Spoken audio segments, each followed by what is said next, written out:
शंकर जय भोलेनाथ। शिव पुराण के तीसरे अध्याय में आज हम जानेंगे कैसे भगवान शिव ने इस ब्रह्मांड में धर्म, कर्म और भक्ति की नींव रखी और कैसे उनकी कृपा से सृष्टि में संतुलन बना। अध्याय 3 में बताया गया है कि जब शिवलिंग के रूप में भगवान शिव प्रकट हुए तब ब्रह्मा और विष्णु ने उस अनंत ज्योति की आराधना कर क्षमा याचना की। भगवान शिव उन दोनों के सामने प्रकट होकर बोले, हे ब्रह्मा, हे विष्णु, तुम दोनों मेरे ही अंश हो। सृष्टि की रचना, पालन और संहार ये तीनों कार्य मेरे आदेश से ही होंगे। फिर शिव ने त्रिगुण शक्ति सत्व, रज, तम तीनों को ब्रह्मा, विष्णु और रुद्र के रूप में विभाजित किया। यहीं से सृष्टि का विस्तार शुरू हुआ। देवी शक्ति कैसे प्रकट हुई, चलिए जानते हैं। शिव बोले, बिना शक्ति के मैं अधूरा हूँ। और तब उनकी अर्धांगिनी देवी पार्वती, जिनको शक्ति नाम से जाना जाता है, उनका प्राकट्य हुआ। उनसे ही प्रकृति, जीवन, भावनाएं और सृजन का आरंभ हुआ। भगवान शिव और देवी शक्ति के मिलन से यह ब्रह्मांड चलने लगा। यहाँ एक गहरा संदेश छिपा है। बिना शक्ति के शिव भी निष्क्रिय हैं। यही कारण है कि शिव और शक्ति को हमेशा अर्धनारीश्वर के रूप में पूजते हैं, जहाँ आधा शरीर पुरुष है और आधा शरीर स्त्री, जो संतुलन का प्रतीक है। चलिए जानते हैं धर्म और कर्म की स्थापना कैसे हुई।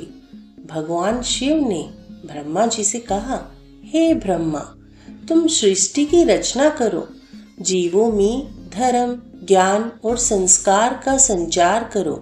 और विष्णु से कहा, तुम सृष्टि का पालन करो, जीवों की रक्षा करो और अधर्म का नाश करो। स्वयं शिव बोले, जब संसार में अधर्म बढ़ेगा मैं रुद्र रूप में आकर विनाश करूंगा, ताकि सत्य की स्थापना हो सके। अब जानेंगे कि ऋषियों का सृजन और तप की महिमा कैसे किस प्रकार है। फिर ब्रह्मा जी ने भगवान शिव की आज्ञा से मनु, सप्तऋषि, देवताओं, गंधर्वों की सृष्टि की।